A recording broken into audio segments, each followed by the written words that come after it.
There's this strange moment that happens every night, somewhere between the end of the call and the beginning of sleep, where you realize you're in a relationship with someone who mostly lives inside a screen. Not entirely, they're real, they exist somewhere in the world, in a room you've maybe seen through a camera, on a street you've maybe walked through once or twice, in a time zone that doesn't match yours and never will unless one of you moves. They're real, but the version of them you interact with on a daily basis isn't flesh and blood. It's light and sound, pixels and voice data, a notification that says their name, a buzz in your pocket that your whole body responds to like it's a touch, and you know their laugh. You know the specific sound of it and the way it changes when something catches them off guard versus when they're laughing politely. You know the way their voice gets lower when they're tired and slightly higher when they're excited about something. You know their habits, their morning routine, the way they describe their day, the specific words they use when they're upset versus when they're pretending not to be. You know all of this, intimately, the way someone who's been with a person for years would know it. But you've maybe spent total,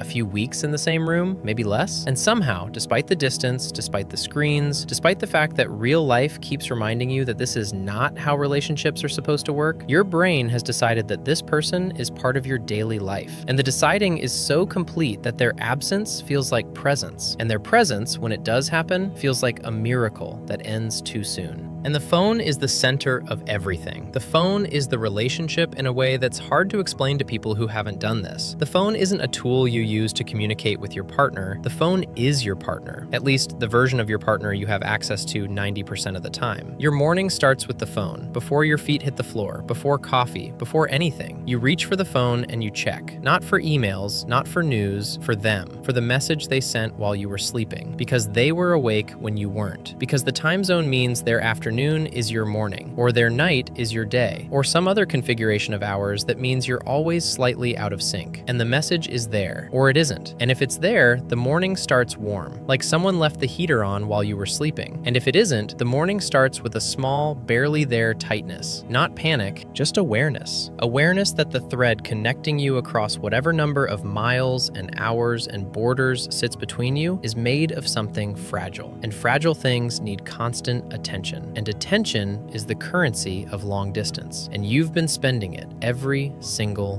day before your feet hit the floor and you go to sleep with them too, or some version of them, their voice in your ear through earbuds. A call that's been running for 2 hours and neither of you has said anything for the last 20 minutes, but neither of you hangs up because the hanging up would mean being alone, and the not hanging up means you're together, technically, in the way that two people listening to each other breathe through a phone connection in different countries at 3 in the morning can be together. And you've normalized this completely. This is your version of falling asleep next to someone. This is your version of the quiet moment at the end of the day where two people exist in the same space without needing to fill it with words. Except your space isn't a shared room, it's a shared signal. And the signal drops sometimes. And when the signal drops, the silence isn't comfortable anymore. It's just silence, empty, disconnected. Reminder that this isn't normal silence. And you wait for the signal to return. And when it does, you both say, "You still there?" And the "you still there" is the most loaded question in your entire relationship. Because it's never just about the connection, it's about the connection. And real life keeps reminding you that this is not how most people do this. You're sitting with friends and someone mentions that their partner is cooking dinner, or that they had a fight this morning but then made up during lunch, or that they're meeting their partner at the gym later. And the mention is casual, throwaway. They're not bragging, they're just living. But the casual mention lands on you differently than it lands on everyone else at the table. Because the closest thing you get to someone cooking dinner for you is a photo of what they ate. The closest thing to a fight and makeup cycle is a long, exhausting text exchange that takes 6 hours to resolve because the reading of tone is impossible through screens, and the misunderstandings multiply with every message, and by the time the fight is actually over, both of you are too drained to appreciate the resolution. And the closest thing to meeting at the gym is a FaceTime call where you can see the background of their room and they can see yours, and both of you know without saying it that the backgrounds are in different countries. And that fact, the different countries fact, hangs over every conversation like weather that nobody can control but everyone can feel. And you try not to think about how fragile it is. That's the thing you learn to do early, the not thinking. Because the moment you think about it, the moment you pull back and look at the situation from the outside, it starts to feel impossible. You're building a relationship on Wi-Fi and timestamps. You're building trust without the ability to read body language. You're building intimacy without touch. You're building a shared life without sharing a single physical space. And the building is real. The emotions are real. The connection is real. But the medium it's built on is so thin, so dependent on technology and schedules and the willingness of two people to keep showing up to a screen day after day, that the whole thing feels like it's floating. Not grounded, not anchored. Floating on something that could collapse if the signal goes out, if one of you gets too tired, if the distance stops being romantic and starts being just distance. And the missing. The missing is unlike any other kind of missing because the missing is for someone who was never physically there to begin with. When you miss someone who moved away, you're missing the actual, tactile, physical reality of them being next to you, the warmth of their body, the weight of their presence in the room, the specific, measurable absence of someone who used to fill a space and doesn't anymore. But when you miss someone in a long-distance relationship, you're often missing something you've barely had. You're missing the idea of proximity, the fantasy of ordinary. You're missing walks you've taken once or twice, or never. You're missing the ability to look at them without a screen between your face and theirs. You're missing the version of the relationship that exists in your imagination, the one where you're in the same city, the same room, the same bed, the one where you don't have to schedule your affection. The one where reaching for them doesn't require a phone. And you catch yourself imagining normal things. Things that couples in the same city don't even think about because the things are so mundane they're invisible. Walking next to them, not towards something, just walking.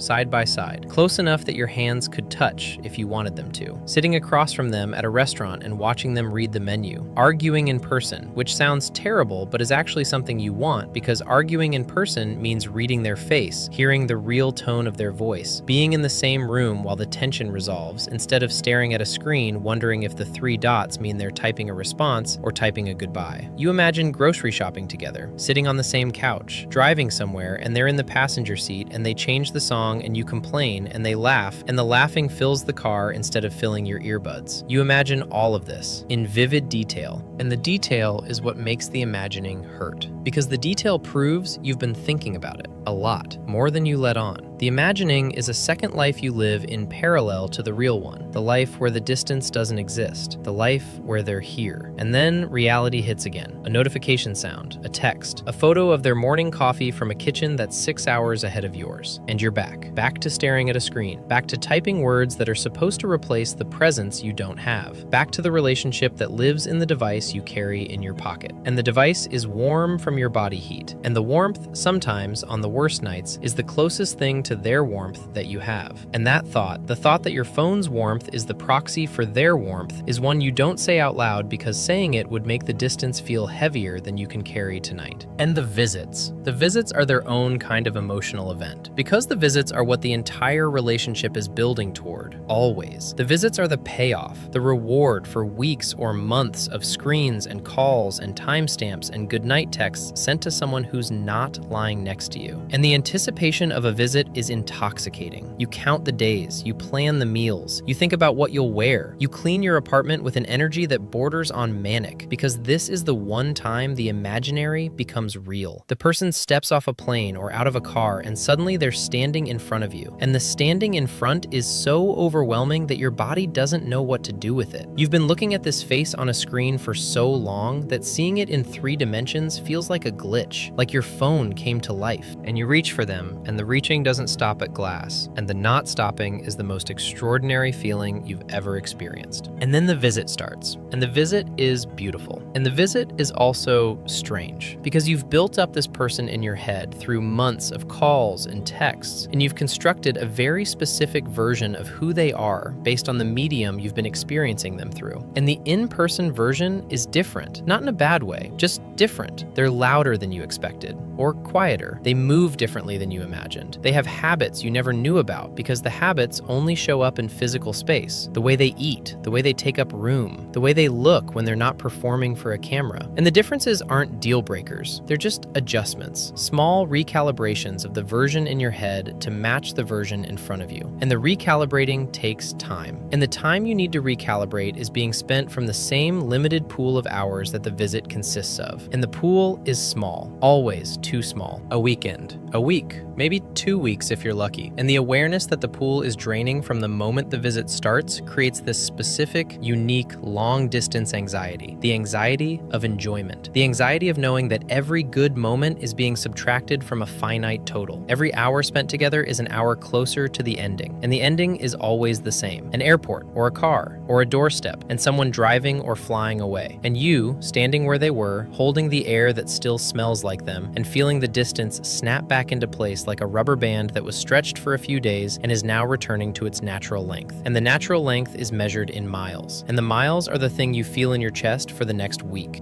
And the goodbyes. The goodbyes are the hardest part. Not the distance, not the screens, not the time zone calculations, the goodbyes. Because every goodbye in a long-distance relationship carries a weight that normal goodbyes don't. A normal goodbye between two people who live in the same city is temporary. See you tomorrow. See you this weekend. See you tonight. The gap between goodbye and next time is small enough to ignore. But a long-distance goodbye is a gap you can't ignore, because the gap is weeks or months, and the gap includes all the things that happen in between. The days you'll experience without them, the meals you'll eat alone, the nights you'll fall asleep with their voice in your ear instead of their body next to yours. The gap includes all the normal moments that other couples share and you'll have to imagine. And the imagining is what you're returning to. And the returning to imagining, after a taste of the real thing, is the specific cruelty of long distance. Because the real thing recalibrates your expectations. The real thing reminds you what the relationship could be if the distance didn't exist. And the reminder makes the distance harder to tolerate, not easier, because now you know exactly what you're missing. Before the visit, the missing was abstract. After the visit, the missing is specific. You're missing the exact weight of their head on your shoulder, the exact sound of their breathing when they sleep, the exact feeling of their hand in yours in a grocery store on a Tuesday. And the exactness is what makes the after-visit period the hardest stretch in the entire cycle, because exactness can't be approximated by a screen. And the airport. Let me talk about the airport, because the airport is the stage where the worst moments of long distance are performed. The walk to security, the point where you can't go any further, the hug that lasts too long because both of you know that the letting go is going to hurt and the holding on is the only way to delay the hurt. And you do let go, eventually, because you have to, and they walk away, and you watch them walk. And the walking is in slow motion even though they're moving at a normal speed. And they turn around once, maybe twice, and the turning around is both the best and worst moment. The best because it means they're looking back. The worst because looking back means they're still leaving. They're just leaving while looking at you, and you stand there, after they've gone through, after they've disappeared into the part of the airport you can't follow them to. And the standing is its own kind of grief. Not permanent grief, cyclical grief. Grief that you know you'll feel again the next time, and the next time,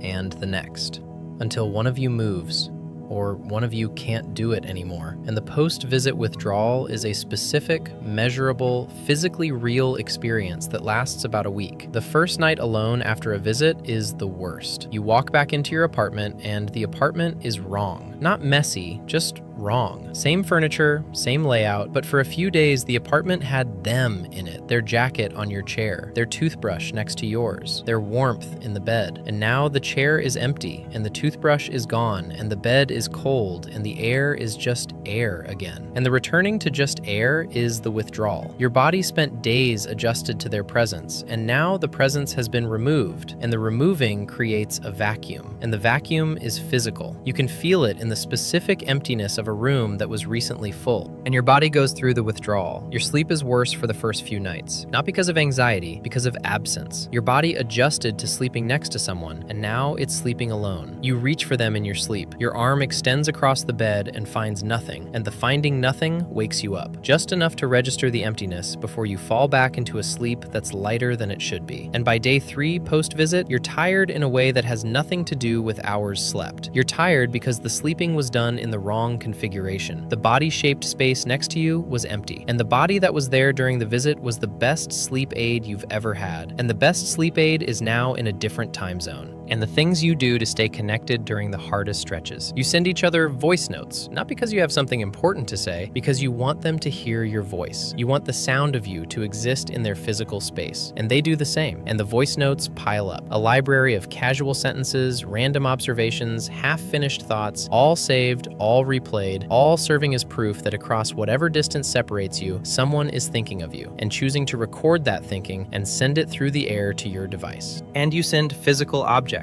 A handwritten letter, a book you finished, a piece of clothing that smells like you. And the sending of physical objects is significant in a way that digital communication isn't. Because digital is instant, but a physical package takes days, sometimes weeks. And the taking days means the object was sent from a version of you that existed last Tuesday. The handwriting is from last Tuesday's hand. The scent is from last Tuesday's body. And the receiving of last Tuesday's you on a current Friday creates a specific, time-delayed intimacy unique to long distance. The object is a time capsule, a love letter from the recent past, and the object traveled the miles you couldn't. And what the relationship has taught you about yourself. Long distance isn't just a test of the relationship, it's a test of you. Your ability to be alone without being lonely, your ability to trust without verification, your patience, your communication skills, your emotional endurance. And the test has revealed things you wouldn't have learned otherwise. You've learned you're stronger than you thought, not in the motivational poster way, in the "I've been doing this for months and I'm still here" way. You've learned that your capacity for love is not dependent on proximity, that you can love someone fully from a distance that would have broken most connections. And the not breaking is evidence. Evidence that the love is real. Evidence that you are real. And you've learned that you're capable of being alone without being lonely. The distinction matters. Before long distance, aloneness and loneliness might have been the same thing, but long distance teaches you to separate them. You can be alone without being lonely because you know someone exists who has chosen you, and the knowing fills a portion of the aloneness. You're alone in your apartment, but you're not alone in the world. There's a person in a room you've seen through a camera who is thinking about you right now. And the symmetry of the thinking is what makes the aloneness bearable, because aloneness with someone out there is fundamentally different from aloneness with no one out there.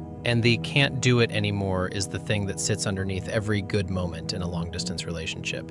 The quiet, persistent, never fully spoken fear that one day the distance will cost more than the love, that the screens will stop being enough, that the calls will start feeling like obligations instead of lifelines, that the missing will shift from a dull ache you can live with to a sharp pain you can't. And the fear isn't irrational. The fear is statistical. Long-distance relationships have a failure rate that's higher than the regular kind. And you know this, and they know this, and neither of you says it because saying it would make the floating thing feel even more fragile than it already does. So you don't say it, you just carry it. Underneath the goodnight texts and the good morning messages and the I miss yous and the countdowns to the next visit, you carry the fear. And the carrying makes you hold on tighter. And the holding on tighter is what keeps the relationship alive. But the holding on tighter is also what makes it exhausting. And the communication.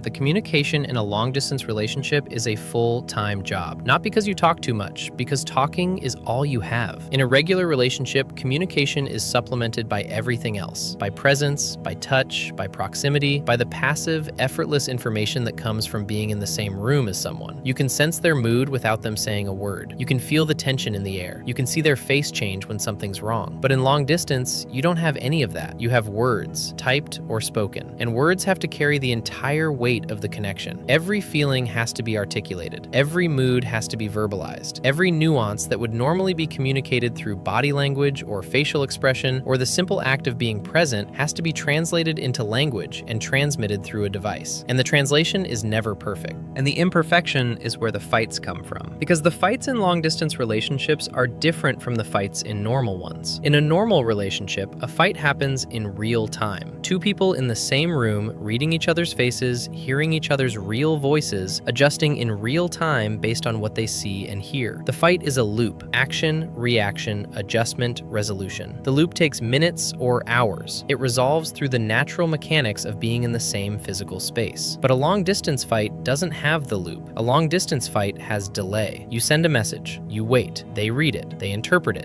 it wrong because the tone isn't there because tone doesn't travel through text. They respond based on the wrong interpretation. You receive their response. You interpret it. You interpret it wrong for the same reason. You respond. And the cycle of misinterpretation stretches the fight from hours to days. A fight that would have been resolved over dinner in a regular relationship becomes a 3-day text war in long distance because neither of you can hear the other person's voice cracking, or see the other person's eyes getting red, or feel the other person's hand reaching for yours under the table. All you have is text. And text is a blunt instrument for the delicate work of resolving emotional conflict. And you've had the fight, the specific long-distance fight that every long-distance couple has eventually. The fight about the distance itself. The fight where someone says, I can't keep doing this. Not because they don't love you, because the doing this is exhausting. The doing this is waking up every morning to a screen instead of a person. The doing this is watching other couples walk past you on the street and feeling the specific loneliness of having a partner who might as well be fictional for all the physical presence they have in your day. The doing this is paying for plane tickets instead of splitting rent. The doing this is saying, I miss you so many times that the sentence has worn a groove in your vocabulary. And the groove is the shape of the ache. And the ache is the background noise of your entire life. And the fight doesn't resolve cleanly. It can't. Because the resolution would require one of two things: closing the distance or ending the relationship. And neither of those things is available right now. So the fight ends in a draw. And the draw is, we keep going. And the keeping going is the decision you make every day. Not once, every day. Because long distance isn't a decision you make once. It's a decision you make every morning when you reach for the phone and choose to still be in this. And the choosing gets harder over time. Not because the love gets weaker, because the endurance gets tested. And the cost to your mental health. Nobody talks about this part. Long distance is romanticized as a test of love, but the test has a cost, measured in the low-grade, always-present anxiety of not knowing what's happening in the life of the person you love most. The anxiety of interpreting texts without tone. The anxiety of waiting for callbacks that come late because of time zone math, not neglect, but your body can't tell the difference. The anxiety of missing someone constantly without the resolution of seeing them at the end of the day. And the anxiety becomes your roommate. It moves in. It sits next to you during dinner and lies next to you at night and accompanies you to every social event where someone casually mentions their partner and you feel the pang of having a partner you can't casually mention. And you develop a second self, a version of you that lives in their time zone, always tracking their schedule, always aware of what part of the day they're in. And the split self is disorienting. Your body is here and your attention is there. And the split means you're never fully in either place. You're always partially absent from your own life because a portion of your consciousness is allocated to a life happening somewhere else. And the partial absence is invisible to everyone except you, but you feel it in the way you drift during conversations, in the way you check the time and calculate their time simultaneously, in the way you can't fully commit to any moment, because every moment has a secondary layer of awareness that says, they exist right now in a place I can't get to. And the things you've gained, because it's not all loss. You've gained a depth of communication most people don't develop until decades into a partnership. You've learned to say, I love you in 40 different ways that don't include those words. Through checking in, through remembering details, through adjusting your schedule, through the specific, daily, unglamorous act of showing up to a screen, because showing up to a room isn't available. And the showing up to a screen, done consistently, done faithfully, is love in its most distilled form. Love without the help of proximity. Love without the support of touch. Love that has to stand on its own legs. And your love stands on legs made of phone calls and goodnight texts and time zone calculations. And the legs are tired, but the legs are strong. And you've gained a gratitude for the mundane that people in regular relationships rarely develop. Because when you've spent months craving the ordinary becomes sacred. The first morning you wake up next to them during a visit. The morning where they're there, not on a screen, there in the bed, with their body heat and their breathing. That morning is the most grateful you've ever felt. For proximity, for the unremarkable experience of being in the same room as the person you love. And the gratitude is so intense it almost hurts, because the intensity is proportional to the deprivation. And the contrast between the deprivation and the having is so sharp that the having feels like a miracle, even though it's just a person in a bed. And the room feels different with them in it. Not just full, correct. Like the room has been slightly wrong this whole time, and the wrongness was so constant you stopped noticing until the right version showed up.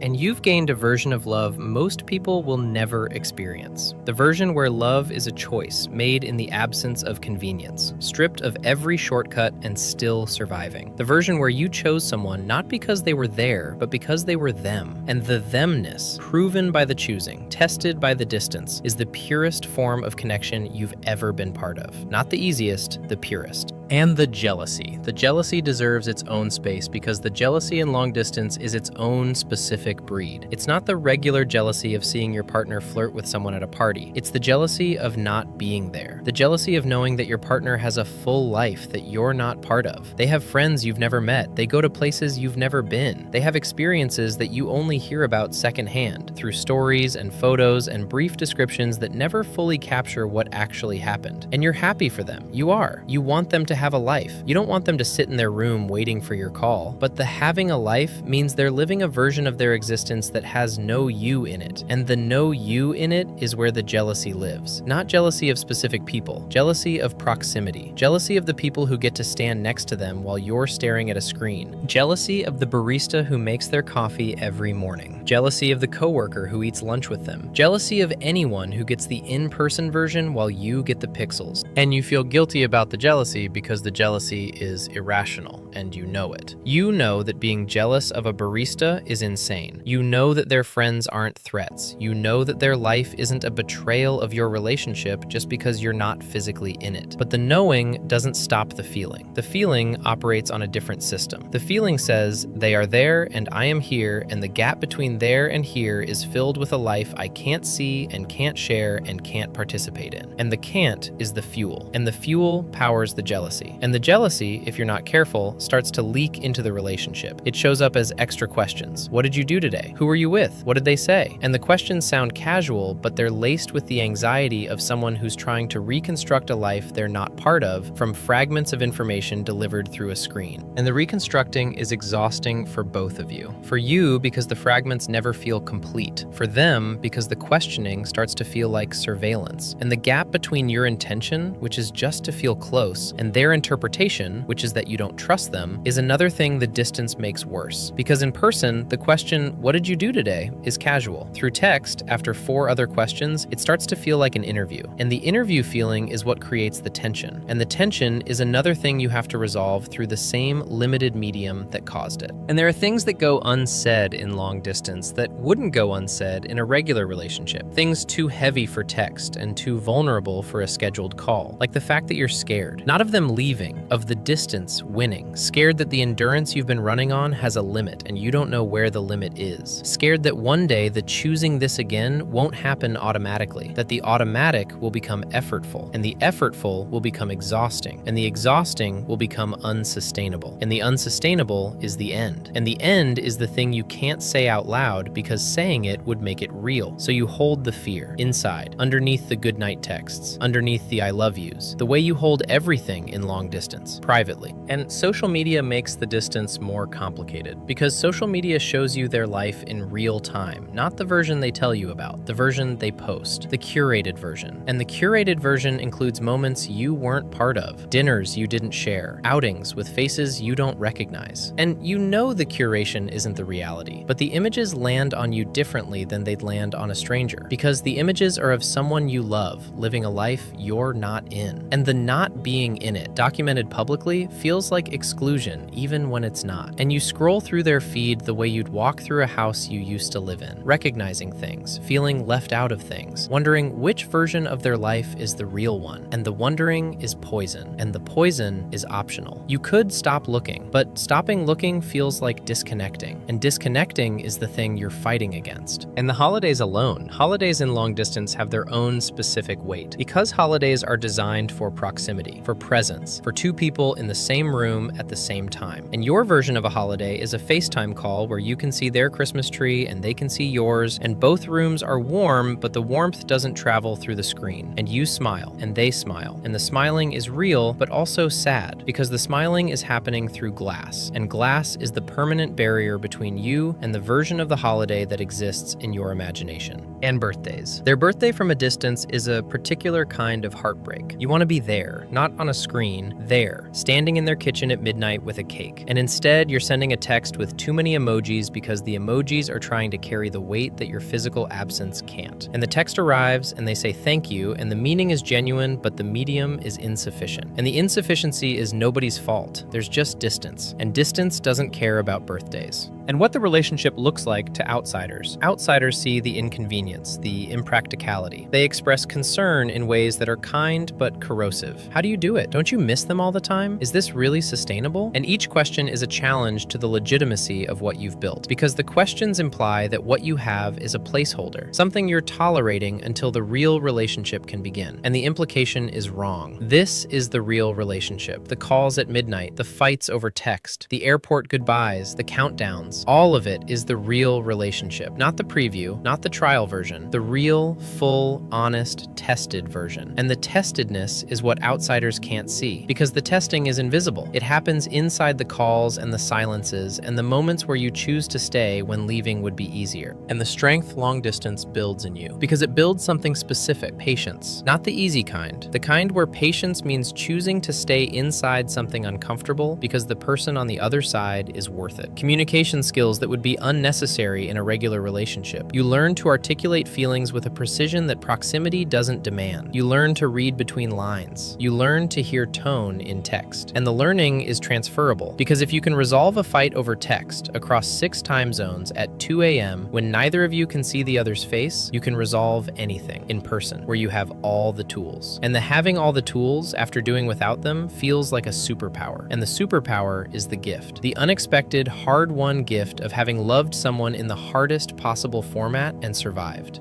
And the trust. Long distance forces you to build the kind of trust that regular relationships rarely require. The kind where you have to believe, fully and without evidence, that the person on the other end of the call is being honest with you. Because you can't verify, you can't pop by, you can't show up unannounced, you can't read the room, you can't see who they're with or where they are or what the actual context of their evening is. You have to take their word for it, every time, for everything. And the taking their word is either the strongest foundation a relationship can have or the most terrifying tightrope you've ever walked. And most days, it's both the foundation and the tightrope, both the thing that makes the relationship possible and the thing that makes it terrifying. And you walk the tightrope every day, not because you don't trust them, because the distance makes trust feel less like a feeling and more like a choice. A daily, active, sometimes difficult choice to believe in something you can't see. And the emotional cost of maintaining that trust compounds over time, because trust in long distance isn't something you build once and then rely on. It's something you rebuild every day. Every morning you wake up and the rebuilding starts. You check the phone, you read the message, you calibrate. Does the tone feel right? Does the energy match? Is the warmth where it usually is? And the calibration is exhausting, because the calibration is happening through text, which strips out 70% of the information your brain normally uses to assess emotional safety. No tone of voice, no facial expressions, no body language, just words on a screen. And words on a screen can mean anything. The same sentence read in 2 different moods produces 2 completely different meanings. And you never know which mood to read it in because the mood cues are missing. So you guess, and the guessing is where the anxiety lives. And the anxiety is the tax you pay for loving someone at a distance. It's the fee, and the fee is charged daily. And the fee comes out of the same emotional budget that should be going toward actually enjoying the relationship instead of constantly verifying its safety. And the period between visits is its own emotional landscape. It has a specific shape. The first few days after a visit are the hardest, the withdrawal. Your body has just spent 3 days, 5 days, a week readjusting to the physical reality of having them next to you. Your nervous system recalibrated. Your sleep patterns shifted to accommodate another body in the bed. Your daily rhythm reorganized around their presence. And then the visit ends, and the recalibration reverses. And the reversing feels like grief. Not metaphorical grief, actual physical body processing loss grief. Your arms feel empty for the first few nights. Your bed feels too large. The apartment feels too quiet in a way that has nothing to do with noise level. It's the specific quiet of a space that just had someone in it and doesn't anymore. And the quiet settles in. And the settling takes about a week. And after the week, you're back to the baseline. The baseline of screens and calls and timestamps. And the baseline is manageable. It's not great, but it's manageable. And you stay at the baseline until the next visit approaches. And the approaching creates anticipation, and the anticipation lifts the mood, and the mood carries you through the final weeks. And then the visit happens, and then the visit ends, and then the withdrawal, and then the baseline, and then the anticipation. And the cycle is the relationship, not the visits, the cycle, the endless, repetitive, emotionally expensive cycle of having and losing and having and losing the same person over and over without ever actually breaking up. And the between visits slumps. There's a specific point in the cycle, usually around the midpoint between visits, where the last visit is far enough in the past that the warmth has faded, and the next visit is far enough in the future that the anticipation hasn't started yet. And the midpoint is the loneliest part of the cycle, because the midpoint has neither the residual warmth nor the approaching excitement. The midpoint is just distance, pure, uncut, undiluted distance. And the midpoint is where the doubt shows up most aggressively, where the "what are we doing?" question gets loudest, where the screens feel thinnest, where the approximations of the mundane feel most inadequate. And you push through the midpoint, not with excitement, with endurance, with the grim, teeth-clenched, one-day-at-a-time determination of someone who knows the anticipation phase is coming eventually and just needs to survive until it arrives.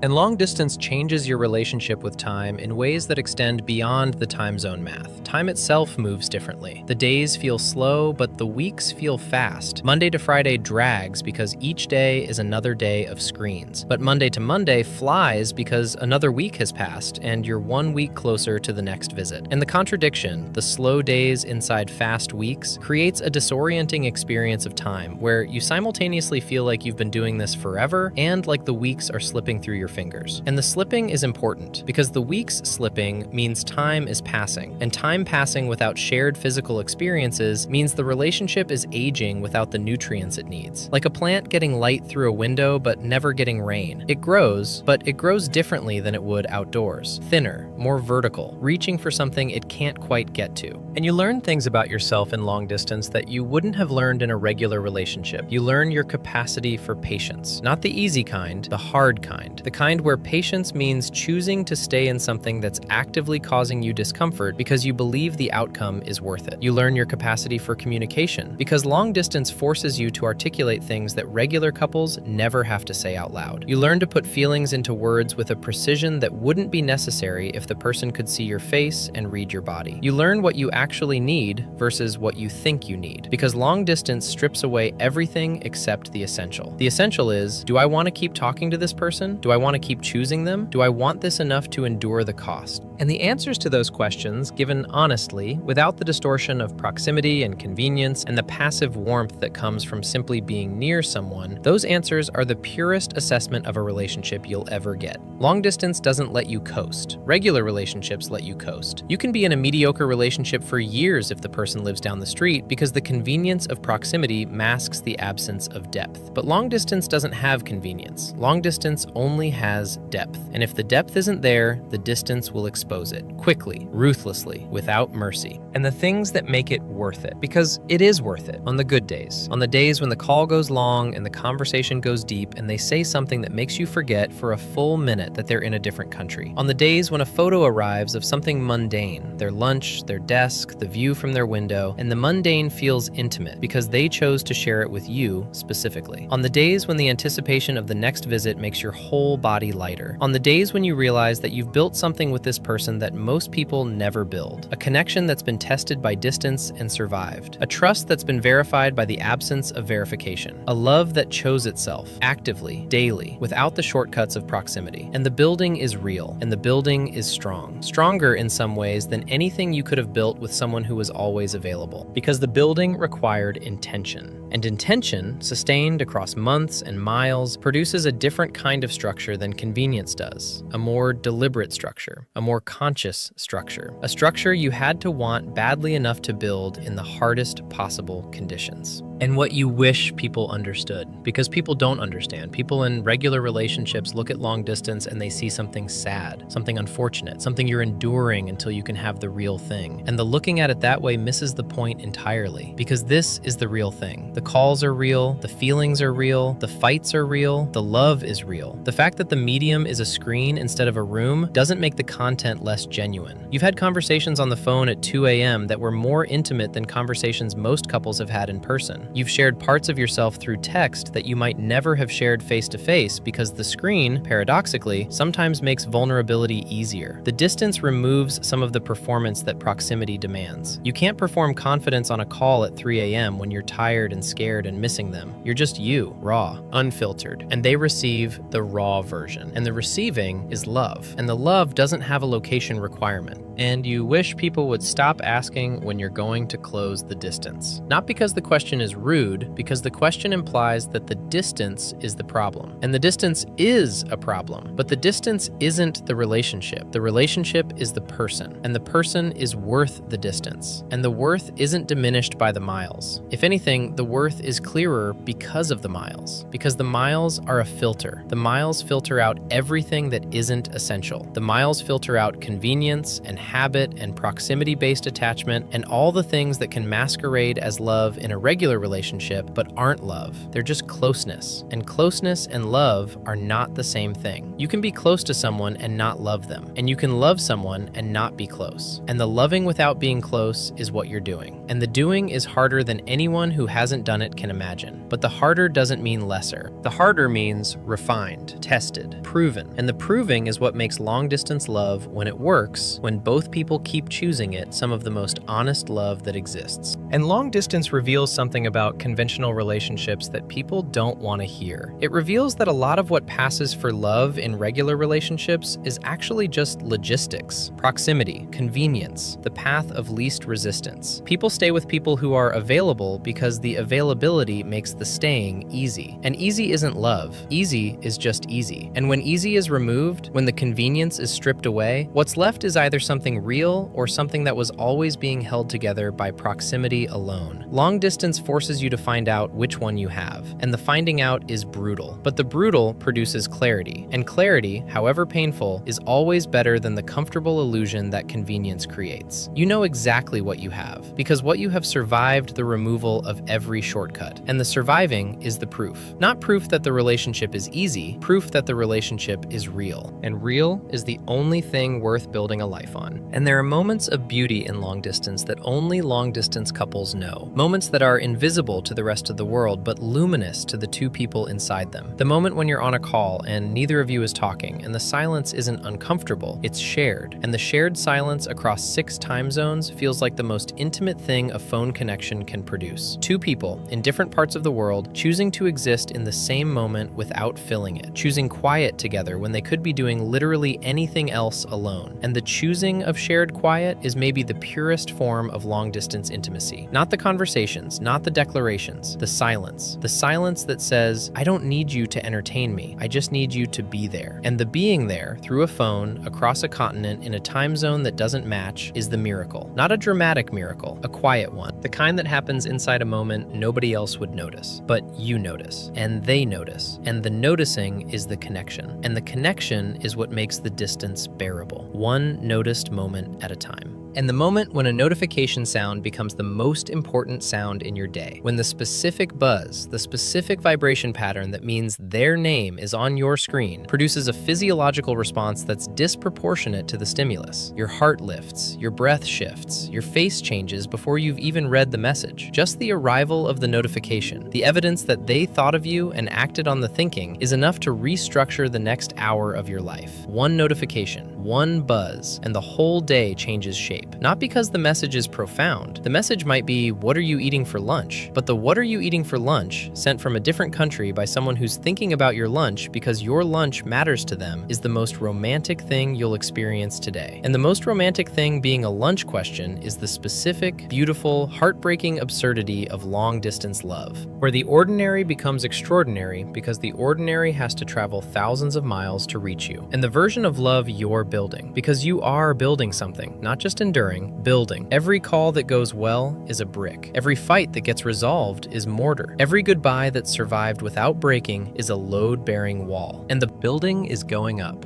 slowly, brick by brick, call by call, visit by visit. And the building looks different from conventional buildings because it was built in unconventional conditions. But the building stands, and the building is yours. And the building will be strong enough to hold both of you when the distance finally closes. Because the building was stress tested by the hardest conditions possible. And anything that survives a stress test is strong enough for regular conditions. And regular conditions are what's coming. Eventually, when the screen becomes a room, when the time zone becomes the same hour, when the goodnight text becomes a goodnight whispered into the same dark. And the same dark is what you're building toward. And the building toward is the love. And the love is worth the distance, even on the nights when the distance says otherwise. And I want to talk about what the distance does to the small things, because the small things are what relationships are actually built on. Not the big declarations, not the I love yous, the small things, the passing touch, the shared silence, the inside joke that only works in person, the look you give each other across a room that nobody else notices, the casual, thoughtless, completely unremarkable moments of proximity that regular couples experience 100 times a day and never think about. Long distance removes all of those completely. And the removal creates a relationship that's all big moments and no small ones, all declarations and no passing touches, all scheduled calls and no accidental encounters. And the all big, no small is what makes long distance feel both more intense and less real than a regular relationship. More intense because every interaction is intentional. You don't accidentally talk to your long distance partner, you plan it, you schedule it, you carve time out of your day for it. And the intentionality adds weight to every conversation. But less real because the small things, the unremarkable things, the things that couples in the same city do without thinking, those are the things that make a relationship feel like a daily life.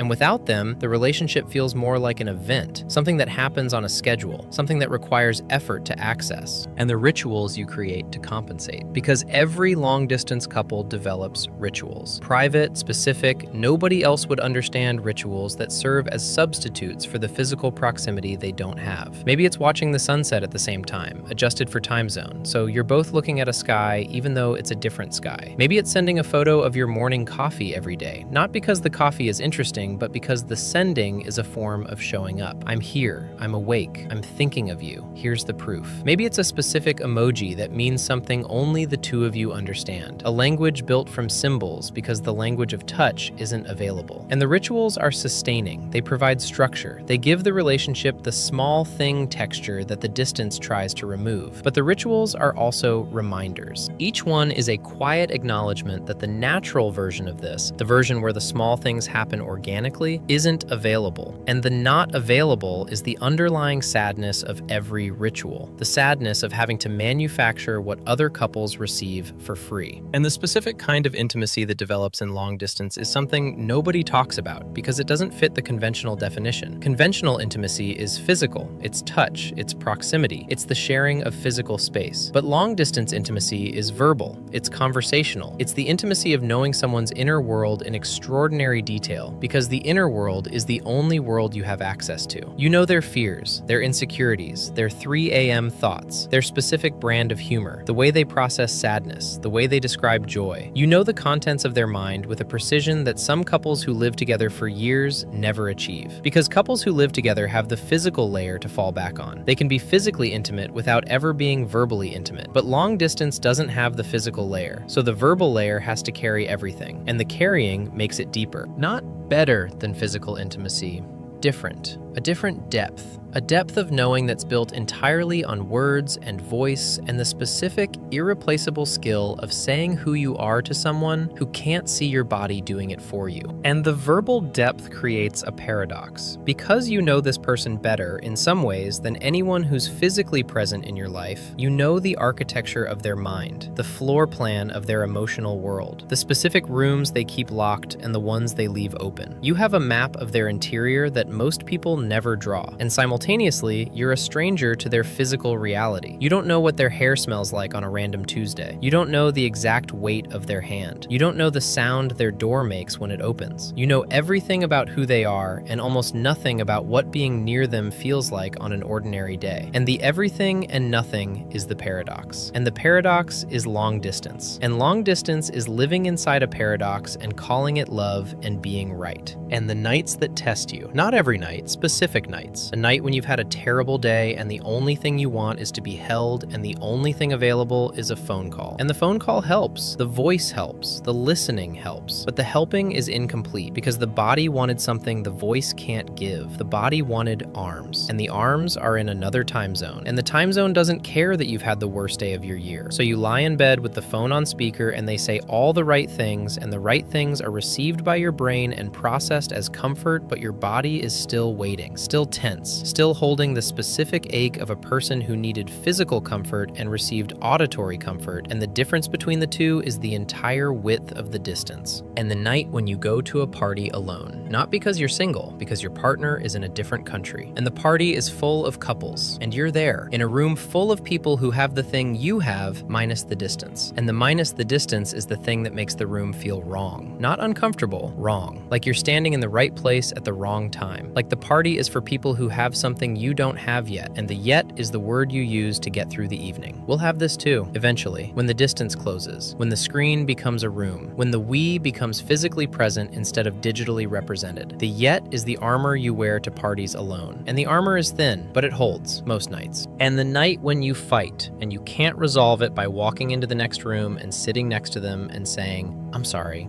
can we just be close for a minute?" Because the next room is a different country, and the sitting next to them is a plane ticket. And the "I'm sorry" has to travel through fiber optic cables instead of through the air between two people on the same couch. And the traveling changes it. The "I'm sorry" that arrives through a screen doesn't land the same way as the "I'm sorry" that arrives through the air. Not because it's less sincere, because the medium strips out the physicality of the apology, the reaching hand, the softening posture, the specific sound of someone's voice when they're saying sorry and meaning it. And you can hear the meaning because the voice is right there, in the same room, vibrating the same air your lungs are breathing. The medium takes all of that out, and what's left is text, or voice through a speaker. And the text, or the voice, is enough, technically. But enough technically is the motto of long-distance relationships. And the motto is true and insufficient at the same time. And what nobody tells you about the day you finally close the distance. Because there is a version of this story where the distance ends, where one of you moves, where the screens become rooms and the calls become conversations and the time zone math becomes obsolete. And the day that happens is beautiful. And the day that happens is also terrifying. Because the closing of the distance removes the framework that the relationship was built on. The intentional calls become available conversation. The scheduled FaceTimes become ambient presence. The rituals that sustained you become unnecessary because the things they were substituting for are now available in their natural form. And the transition from the long-distance version of the relationship to the in-person version is its own adjustment. An adjustment nobody warns you about because everyone assumes that closing the distance is the finish line. But it's not the finish line. It's the beginning of a different race. The race where you learn to be a couple in the same room. And being a couple in the same room after months or years of being a couple on a screen is a recalibration that takes time. Because the person you knew through the screen is slightly different from the person who's now in your kitchen every morning. And the slightly different is beautiful and disorienting and exactly the kind of adjustment that proves the relationship is real. Because real things require adjustment. Only fantasies stay perfect without effort. And you try to manufacture the small things. That's one of the specific heartbreaking habits of long-distance couples. You try to create approximations of the mundane. You eat dinner together over FaceTime. You watch the same movie simultaneously, counting down from 3 so you press play at the same time. You fall asleep on call, earbuds in, listening to each other breathe, pretending the breathing is coming from the other side of the bed instead of the other side of a continent. And the approximations work, partially. They fill a percentage of the gap, maybe 30%, maybe 40 on a good night. But the remaining 60 is empty, and the empty is where the loneliness lives. Not the general loneliness of being alone, the specific loneliness of being with someone and still being alone. The loneliness of having a partner you can't touch, a relationship you can't physically inhabit. A love that's real, but operates in a dimension that's missing the one thing human beings need most from connection: the physical presence of another body in the same space.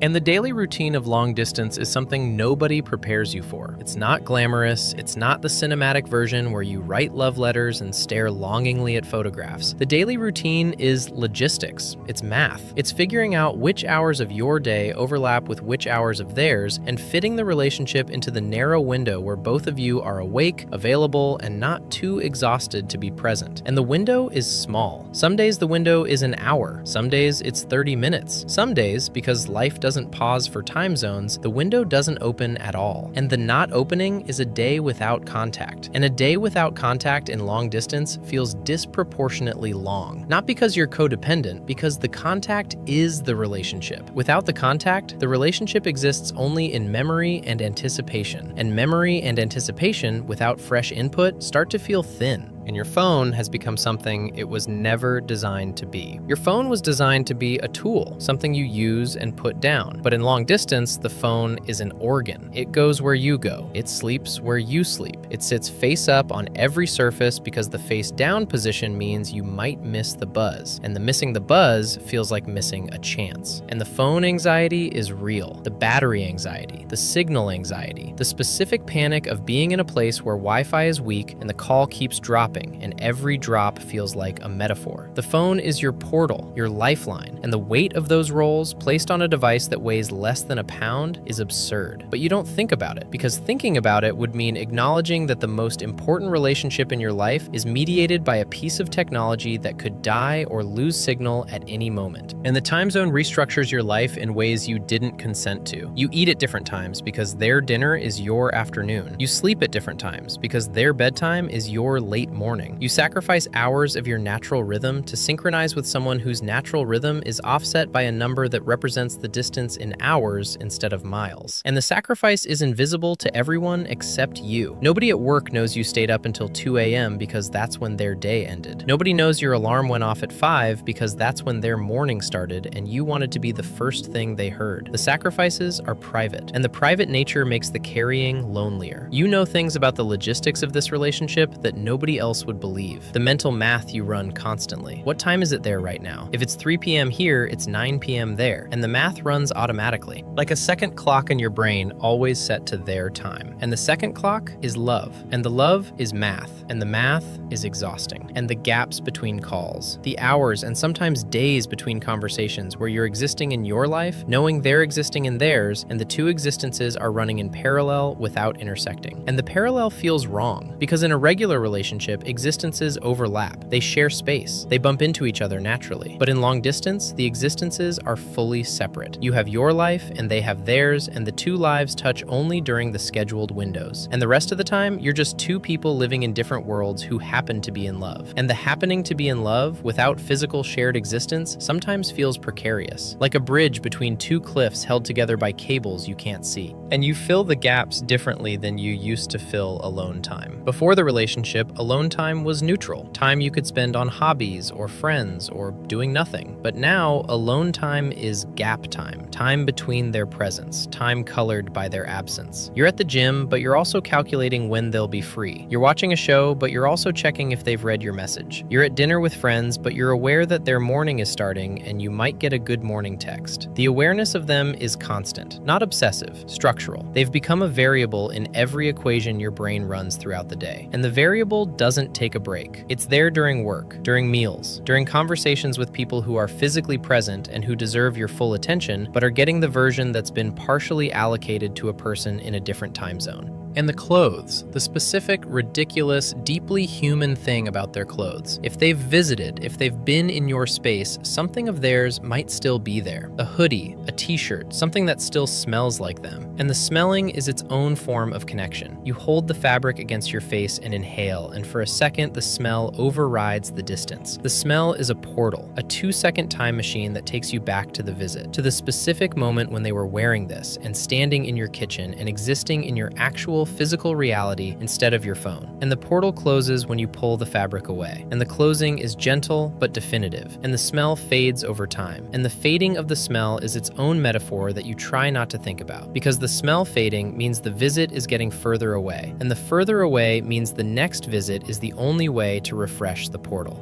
And the next visit might be weeks away, or months. And the months are measured in the fading of a smell from a hoodie you won't wash, because washing would erase the last physical evidence that they were ever here. And the body misses them. Your body, specifically. Not your heart, not your mind. Those miss them too, but the body's missing is its own category. Your body remembers what it felt like to be next to them during the visits. The specific temperature of their skin, the weight of their arm across your chest, the way you're breathing synchronized at night without either of you trying. And the body wants those things. Not emotionally, physically. The body has a need for touch that screens cannot satisfy. You can't hug a FaceTime call. You can't hold hands with a text message. You can't feel the warmth of someone's body through a voice note. And the gap between what the body needs and what the technology provides is where the most primal form of long-distance suffering lives. Not in the heart, in the skin, in the nervous system, in the specific, unfulfilled, constantly present desire to be physically close to someone who is physically far. And you wonder if they feel it the same way. That's the question that shows up on the hardest nights. Whether the missing is symmetrical, whether they're lying in their bed, in their time zone, at their hour, feeling the same specific ache in the same specific place in their body. Or whether the missing has a different shape for them, whether they've learned to manage it better, whether their life is full enough that the ache gets absorbed into the general noise of their day, whether you're missing them more than they're missing you. And the wondering is impossible to resolve because the resolution would require asking. And asking, "Are you missing me as much as I'm missing you?" is a question that sounds needy, even though it's just honest. And the neediness label is something you're trying to avoid because you know from experience, from the general culture of how relationships are supposed to look, that needing someone too much is a liability. And long distance turns you into someone who needs, constantly, visibly, in a way that regular relationships don't require because regular relationships have the proximity to satisfy the need passively. But long distance has no passive satisfaction. Every bit of connection is active, intentional, requested, and the requesting makes the need visible. And the visible need makes you vulnerable, and the vulnerable makes the distance feel dangerous. And you have moments of doubt.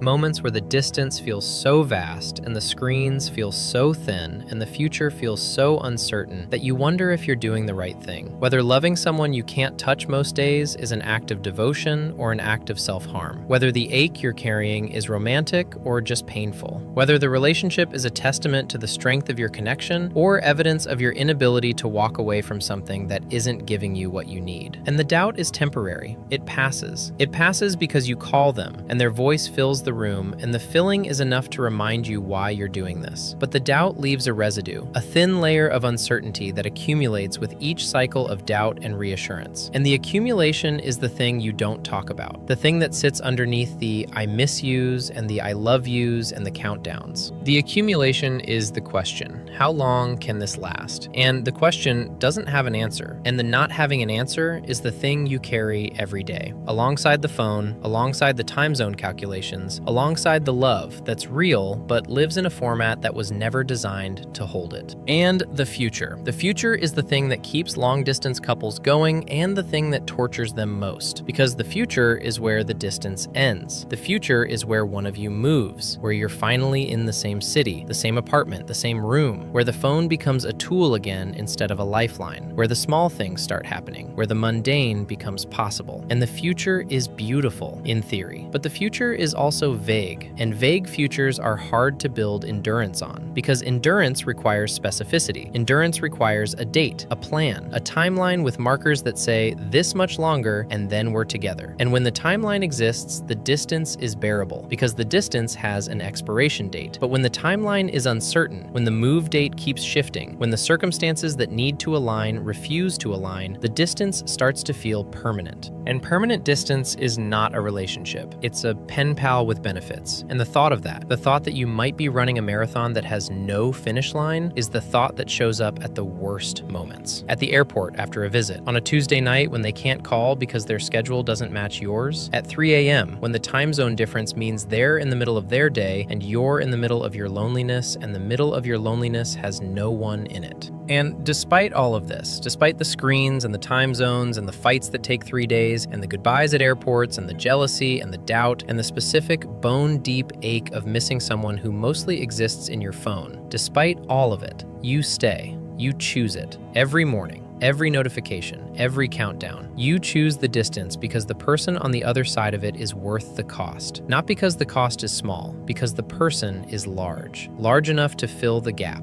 most of the time. Large enough that the percentage of the gap that stays empty is tolerable, most nights. Large enough that the imagining of normal things, the walking next to them, the arguing in person, the stupid quiet moments, large enough that the imagining feels like a promise rather than a fantasy. A promise that one day the screen will become a room, and the room will have both of you in it, and the typing dots will be replaced by a voice. And the voice will be right there, not in your earbuds, in the air, in the same air you're breathing, shared air. And the shared air is what you're holding on for. And the holding on is the love. Not the calls, not the texts, not the visits, the holding on, the daily, active, exhausting, sometimes doubted, always renewed decision to keep choosing someone you can't touch. That's the love.